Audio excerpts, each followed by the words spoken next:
Hi everybody, welcome back to my channel. This video was actually a requested video by one of you beautiful students on my YouTube channel because sometimes it's true that also with my lessons I'm noticing that some people have a hard time understanding this. So in this lesson I'm going to teach you lots of things and they are going to focus on the difference between anche, anch'io, anche a me, and also the difference with neanche, neanch'io, neanche a me.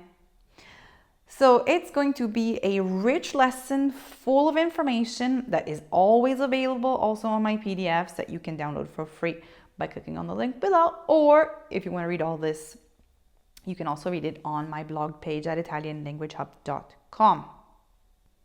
In this video, not only will I be explaining all of these beautiful words, but I will also give you a little tip on how to not make a mistake with them. And I'll give you some bonus information and some fun words at the end of the video. So make sure to stay with me until the end to find all the juicy new things about Italian. Let's start with anch'io. Anch'io is used when two things are the same. You're going to use them when you have two sentences that express the same concept. So the two sentences agree with each other, meaning you can have two people talking and with a dialogue, a person that uses anch'io is agreeing with the other person, okay? This is what I mean when I say that two sentences agree with each other. The sentences are affirmative or positive sentences.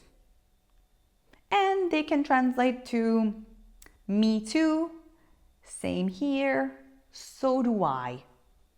So you're going to use anch'io when you're replying to a person and you're replying saying, I understand, I agree, I'm in the same position or situation as you.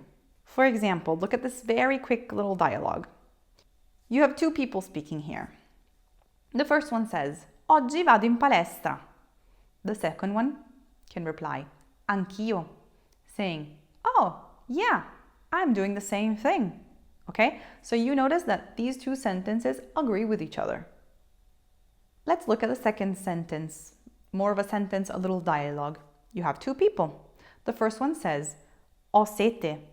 The second replies, Anch'io.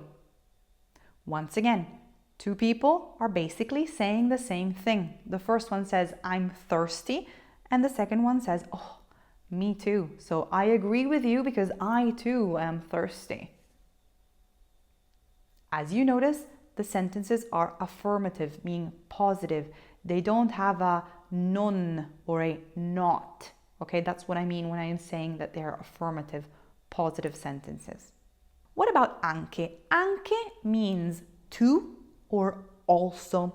You're going to use anche when you want to add something on to the conversation. So let's look at a couple examples to make this clear. I could say, ho sete e anche fame. I'm saying I'm thirsty and I'm also hungry. So you're using anche to add on the fact that you are hungry. Another example. Ho mangiato la pizza e anche il tiramisù, which it's me at a restaurant all the time. I always have pizza and then tiramisù. In this case, you're saying I had a pizza and I also had a tiramisù. If inside of a conversation you are saying something like andiamo al cinema oppure a teatro? Non lo so. Anche il teatro va bene. In this case, you're saying, oh, yeah, theater too is another fun option. Okay, so in this case, you would translate it to, oh, that too is a nice option. Anche can translate to or also. What about anche a me? This one's tricky because it has a similar meaning to anch'io, but the two are not interchangeable. The trick here is to focus on the little word a. Anche a me. Anche a me is going to be used only with verbs that introduce an indirect object. Usually these are impersonal verbs, and I'll give you some of them, but obviously not all of them, otherwise we will stay here 3 hours. But you can remember these. Verbs like piacere, mancare, servire. I want to give you some dialogues where you are going to use this verb, some of these verbs. I want you to read these dialogues with me. We're going to focus on these impersonal verbs and we're going to see how we're going to use anche a me. This is the first dialogue. Ti piace questa giacca? Sì, mi piace. E a te? Anche a me. As you notice, and I've put them in parentheses, especially in the last sentence, you have anche a me as a sentence itself. The full meaning that's understood is I also like this jacket, but I can omit the verb part of the sentence because it's just understood that you are referring to liking something. Let's look at another dialogue. Ti piace la Coca-Cola? Sì. E a te? Anche a me. So you're using it to agree that you too also like something. And it's referring to something specific of you, but you're using it with those verbs that are impersonal and that introduce an indirect object, okay? You can further understand this by looking at a me and understanding that the preposition a is actually the contracted form of the indirect pronoun. Quick review over here. You have mi, which is a me, ti, a te. I do have a video on those pronouns, so I will link it here below if you need to review them and freshen up on those. So basically, if you're looking at the pronoun mi, you have to remember what is the extended version of that. Mi is the new union of a me. And in this case, with anche a me, you are using the long version of the pronoun. So you're not using anche mi, but you're using anche a me. Now, remember that you have the different subjects. So in this video, I'm using anche a me, but obviously you could use anche a te, anche a voi, anche a lei, anche a noi, okay? So remember that with all of the impersonal verbs, you have this situation and you're using anche a me. With all of the other verbs, you're going to use anch'io. So for example, if I'm using normal verbs, so not impersonal verbs, I could say prendo una Coca-Cola. Anch'io. Vado a scuola. Anch'io. Compro il biglietto del bus. Anch'io. Let's now talk about neanche, neanch'io, neanche a me.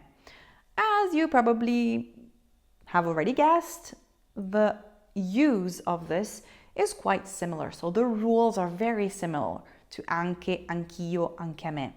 The main important thing is that you're going to use negative sentences. So you are still going to have sentences that agree with each other, but the sentences are negative sentences. For example, let's look at this little dialogue. Se stasera piove, non voglio uscire. Neanch'io. So in this case, you have negative sentences. You know that you have negative sentences because you have non, non, which is your negative particle. And basically you're saying, I agree with you. I also do not want to come. So the real translation would be, neither do I. Okay? Let's look at another dialogue. Non mi piace il cibo piccante, neanche a me. In this little dialogue, you have two sentences. The sentences are negative. You know that they're negative because you have non in the first sentence. The neanche implies that it's a negative sentence. They agree with each other. So the first person is saying, I don't like spicy food, and the second person is saying, I too don't like it. So neither do I. He or she is agreeing with the first person.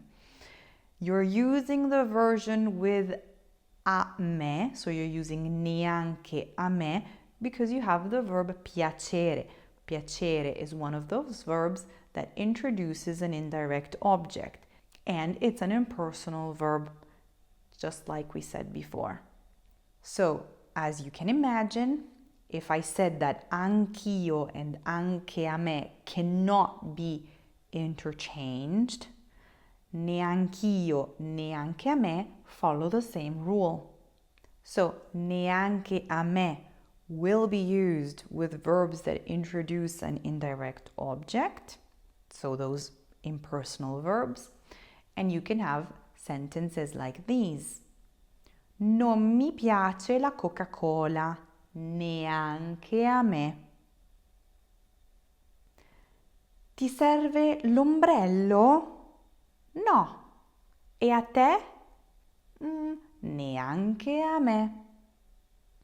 And you're going to use neanch'io with all of the other verbs. Oggi non vado in piscina. Neanch'io. So neanch'io in this case is translated to neither will I. Non bevo la birra. Neanch'io. I don't drink beer. Neither do I. So to learn how to use these, I suggest that you start understanding and remembering which verbs trigger the use of anche a me and neanche a me. I have given you some already, but you can add on to that. You have already seen piacere, mancare, servire, but you can also use these over here. Interessare, sembrare, parere, capitare, accadere, servire, bastare, dare fastidio, importare. Don't go crazy and start memorizing all of these at once. Take it easy. A little goes a long way. Grab a couple of these and start making sentences. Make dialogues that make sense for you and build off from that. Once you have familiarized with those, create new sentences, create new dialogues, make them yours and use them in your next Italian conversation. Last little bonus information on nemmeno, neppure, neanche. I have wonderful news for you. These are interchangeable, meaning that you can use all of these in the same exact way. They are synonyms, so they have the same meaning. You can use it in sentences like this. Non andrò nemmeno io alla riunione.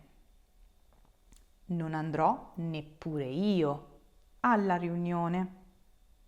Non andrò neanch'io alla riunione. So all of these can be used with the exact same meaning, so don't stress out too much.